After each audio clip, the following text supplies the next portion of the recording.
Olá, oitavo ano, bom dia. Vamos dar continuidade aos nossos estudos. Vamos começar pelo capítulo 9, que será o nosso último capítulo da nossa última prova global, que vem falando sobre o México, América Central e Guianas.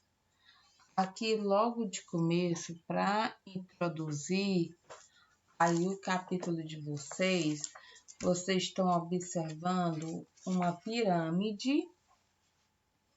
É uma pirâmide do sítio arqueológico de Chichén Itzá, no estado de Yucatán, no sul do México.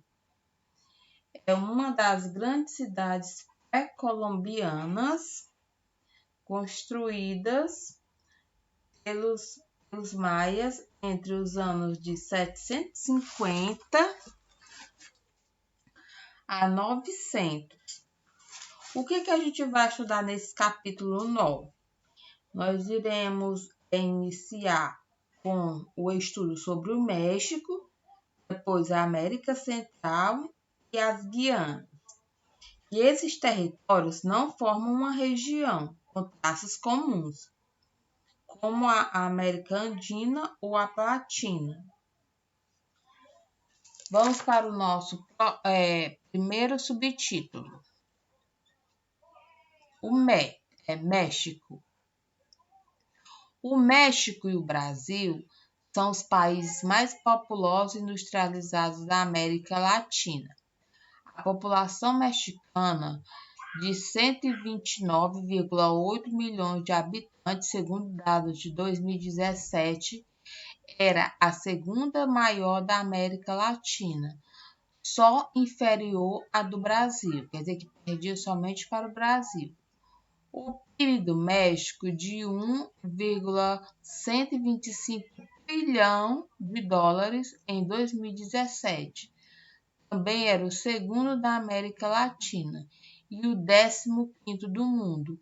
O seu IDH, o Índice de Desenvolvimento Humano, em 2016 era de 0,762, considerado alto e pouco superior ao do Brasil. O do Brasil, o IDH era de 0,754, com renda per capita ou PPC. O que é isso? Essa sigla PPC. PPC significa paridade do poder de compra. É uma nova forma de calcular o PIB.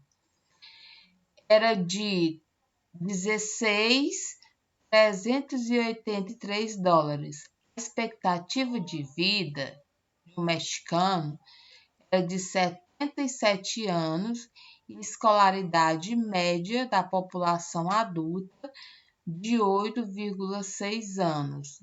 E a do Brasil foi de 7,8 anos. O México ele apresenta algumas características específicas. Vamos ver aí quais são essas características. A primeira característica, vizinhança tradicionalmente incômoda com os Estados Unidos ao norte. Segunda, população predominantemente mestiça e etnicamente diversificada, produto do encontro da miscigenação entre vários povos. Quer dizer que no México prevalece o cruzamento entre indivíduos de várias etnias diferentes. Terceiro, notável crescimento da capital federal e maior metrópole do país. A capital do México vem ser a Cidade do México, com cerca de 21 milhões de habitantes em sua área metropolitana. Quarto item, localização e constituição física, relevo, clima e hidrografia, que eu coloco como parte da América do Norte, em sua parte sul como início da América Central.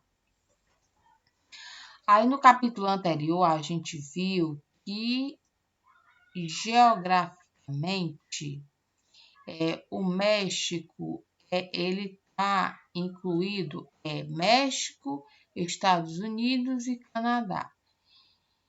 E quanto diz respeito aos aspectos históricos e sociais, o México ele pertence à América Latina. Aqui vocês estão vendo dois gráficos. Um é o México físico. Vocês estão vendo aqui o Planalto do México. Aí, bem ao meio, entre o Planalto do México, nós temos a Serra Madre Ocidental e a Serra Madre Oriental. E logo aqui abaixo nós vemos a capital do México, que é a Cidade do México. Aqui nesse outro, o México, províncias e Distrito Federal. O território do México localiza-se entre duas áreas muito distintas ao norte, os Estados Unidos e o Canadá, dois países gigantescos, e ao sul, os países da América Central, que somados atingem uma área de aproximadamente 750 mil km². Sua porção norte apresenta traços de relevo, clima e vegetação que se assemelham aos dos Estados Unidos. No entanto, a partir do sul da península de Yucatán, as características desse território lembram bastante Guatemala, Honduras e Nicarágua. O México está banhado por dois oceanos, o Atlântico a leste e o Pacífico a oeste. O território mexicano apresenta várias áreas montanhosas, com altiplanos na parte central, onde vive a maioria da população, e duas importantes penínsulas, uma do lado ocidental, da Califórnia, e a outra do lado oriental, que é a de Yucatán. O clima em geral é tropical e há menos nos altiplanos, e seco e desértico em amplas áreas ao norte do país. Há uma carência em água potável, explica as baixas densidades demográficas nessa região, embora haja algumas cidades industrializadas, como Cidade Juárez, Tijuana, El Paso e Matamoros, na fronteira com os Estados Unidos. Além de capital federal e maior metrópole, a Cidade do México, que é a capital, é também o grande centro industrial e cultural do país. Nela concentra-se maior parte das indústrias e da vida cultural, como as universidades, teatros, cinemas, livrarias, museus e etc. No que diz respeito à economia mexicana, é bastante diversificada, com várias atividades industriais, agrícolas e mineradoras. Podemos citar aqui o petróleo, que desde a década de 1970 é o principal produto de exportação e o país é um dos principais fornecedores desse combustível para os Estados Unidos. O México também ele produz e exporta automóveis e peças automotivas, aviões e peças de aviação, produtos elétricos e eletrônicos, algodão, açúcar, feijão, café, sorgo, frutas cítricas, fluorita, zinco e prata. É o maior produtor mundial deste último metal, é a prata, que é extraído do seu subsolo desde a época em que era colônia da Espanha.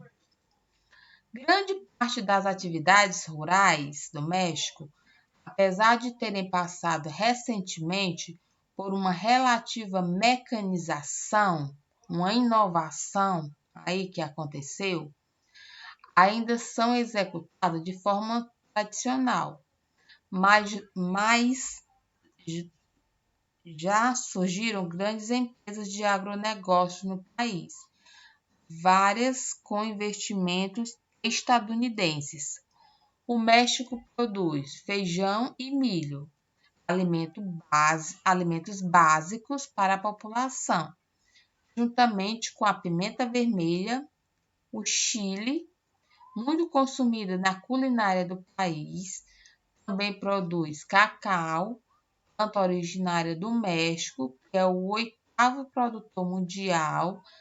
Temos as carnes, que se destaca carne bovina, suína e de frango, legumes, café, abacate, banana, laranja, tomate, algodão, cana-de-açúcar, sorgo e trigo. Quer dizer, no México há uma grande diversidade quanto à sua produção de alimentos básicos para a população.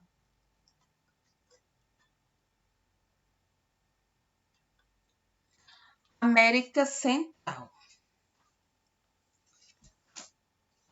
A América Central, com exceção do norte das Bahamas, localiza-se na zona intertropical, ou seja, ao sul do Trópico de Câncer, que passa pelo México, e ao norte da linha do Equador, que atravessa o Brasil, a Colômbia e o Equador.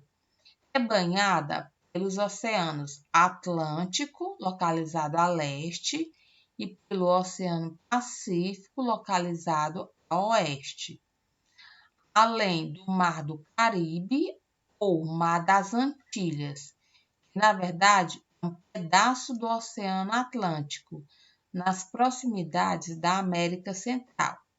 Nesse mar localizam-se várias ilhas. Algumas são países independentes e outras são territórios pertencentes a países europeus ou aos Estados Unidos. A América Central, ela se divide em duas áreas.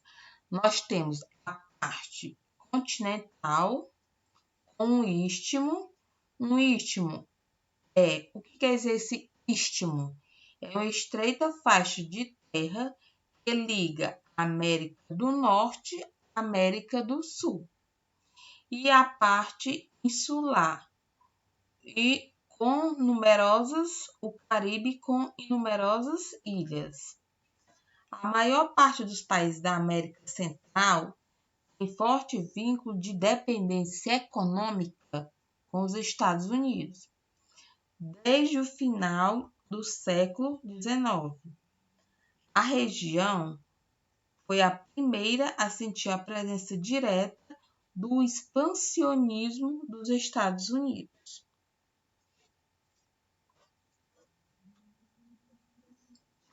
A América Central ocupa uma pequena porção do continente americano, cerca de 1,8% do total. Além disso, é na América Central que se encontra o maior número de países e territórios do continente, quase todos com pequena extensão territorial. Temos a América Central continental, como eu falei para vocês. Tem uma área de pouco mais de 500 mil km² e população superior a 46 milhões de habitantes, segundo dados de 2017. São 7 estados independentes nessa região da América Central continental.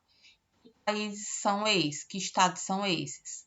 Belize, Costa Rica, El Salvador, Guatemala, Honduras, Nicarágua e Panamá. As ilhas localizadas entre a América do Norte e a América do Sul formam a América Central Insular, cuja área é de mais ou menos 242 mil quilômetros quadrados e cuja população é superior a 40 milhões de habitantes. Na América Central, há territórios que pertencem às nações estrangeiras, como Ilhas Virgens Americanas, Ilhas Virgens Britânicas, Antilhas Holandesas, Martinica, Porto Rico, que é um estado livre associado aos Estados Unidos, e as Ilhas Caimã, entre outras. Não há nenhum país realmente industrializado em toda a América Central. São, em geral, economias com base no turismo e nas atividades primárias que exportam açúcar, banana, café, cacau, tabaco, charutos, bebidas, principalmente o rum, algodão, coco, frutas cítricas e petróleo. Apenas o Panamá que exporta o petróleo. Nessas áreas, há belas paisagens tropicais costeiras, com praias visitadas por grande número de turistas. O Canal do Panamá. O que é isso? O Canal do Panamá. No fim do século XIX, surgiu a ideia de construir um canal que possibilitasse a navegação entre os oceanos Atlântico e Pacífico. Também serviria para encurtar as distâncias nos transportes marítimos. Uma companhia francesa iniciou em 1881 a construção desse canal na parte mais estreita da América Central, no norte da Colômbia, região que hoje é o Panamá. Mas as dificuldades encontradas nos terrenos e as doenças tropicais contraídas pelos trabalhadores acabaram paralisando as obras. Com a extensão de 82 quilômetros, o Canal do Panamá foi inaugurado no ano de 1914. Por causa da elevada altitude do terreno, foi preciso construir um lago artificial chamado de Lago de Gatun para que se pudesse navegar pelo canal. Existem 6 comportas destinadas a controlar o fluxo de água e 3 esclusas para controlar os desníveis de altitude ao longo da linha de navegação. O Canal do Panamá, ele servia para quê? Era uma ligação aquática entre os oceanos Atlântico e Pacífico, localizado no Panamá, país da América Central. O Canal do Panamá foi inaugurado em 1914, estando sob o governo estadunidense até 1999. O Canal do Panamá ele se viu como um atalho para se chegar mais rápido ao seu destino, ao destino dos transportes marítimos. Ele tem 80 quilômetros de extensão e é percorrido aproximadamente em 8 horas, dependendo do tráfego. Pelo Canal do Panamá, passa anualmente 12 mil navios cargueiros e também luxuosos transatlânticos, com turistas de todo o mundo. Em suas extremidades ficam a cidade do Panamá, próximo, no Pacífico, e Colón, no Atlântico, no Mar do Caribe.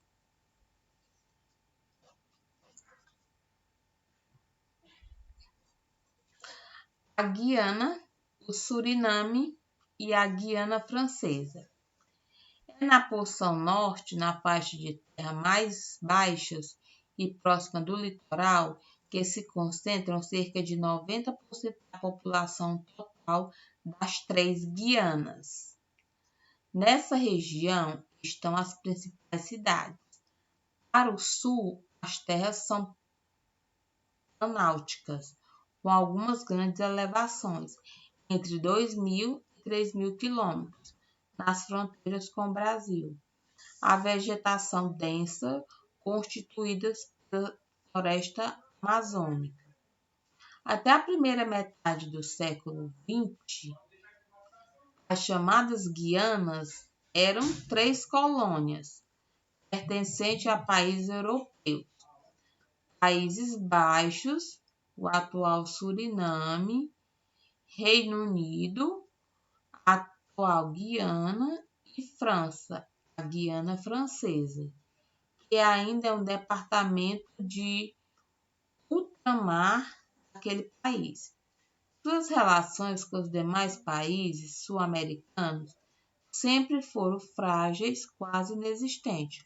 Ou então, as Guianas se dividem aí em 3, que são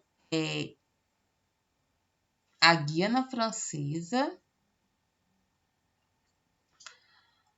a Guiana, mesmo normal, que hoje são os Países Baixos, e a Guiana é departamento de ultramar. Na economia guianense, nota-se a fragilidade da atividade industrial e predomina as atividades extrativas minerais. A bauxita é o grande produto de exportação do país e a produção de gêneros agrícolas, como cana-de-açúcar, café e arroz. Com o declínio nas exportações de bauxita nos últimos anos, a economia guianense vem passando por uma crise que se agravou ainda mais por causa dos empréstimos que o governo fez em bancos internacionais. Aí, as 3 Guianas. Temos a Guiana, temos o Suriname e temos a Guiana Francesa.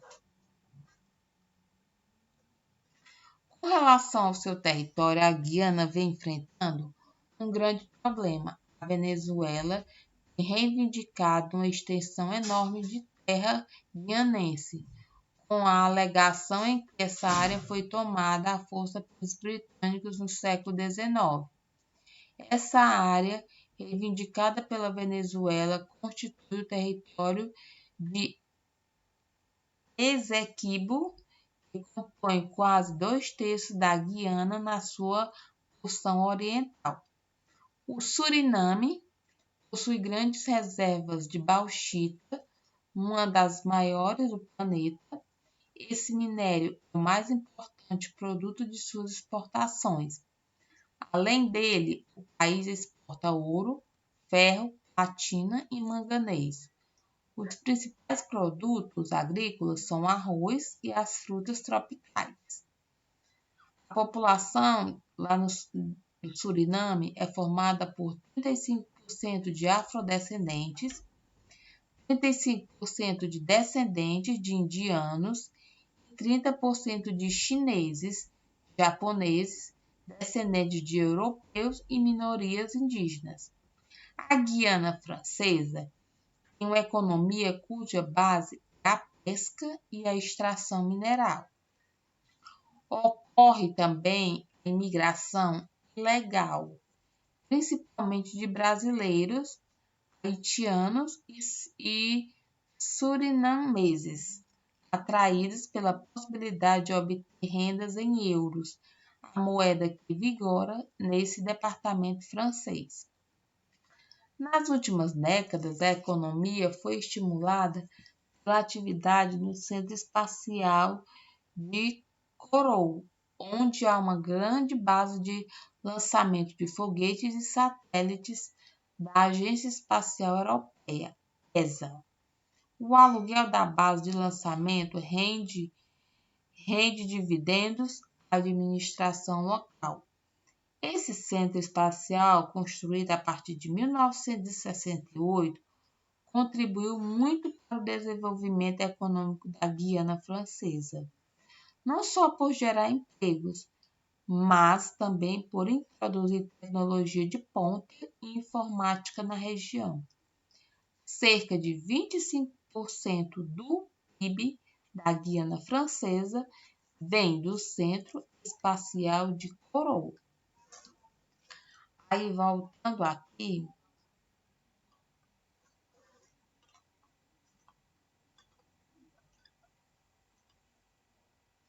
as Guianas se dividem em três, né?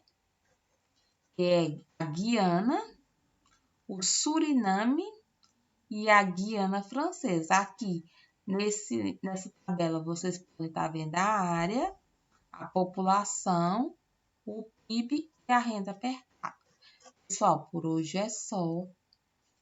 Segue um trabalho extra, valendo uma notazinha extra para ajudar na avaliação de vocês, certo? Tenham todos um bom dia e assistam a toda a videoaula, certo?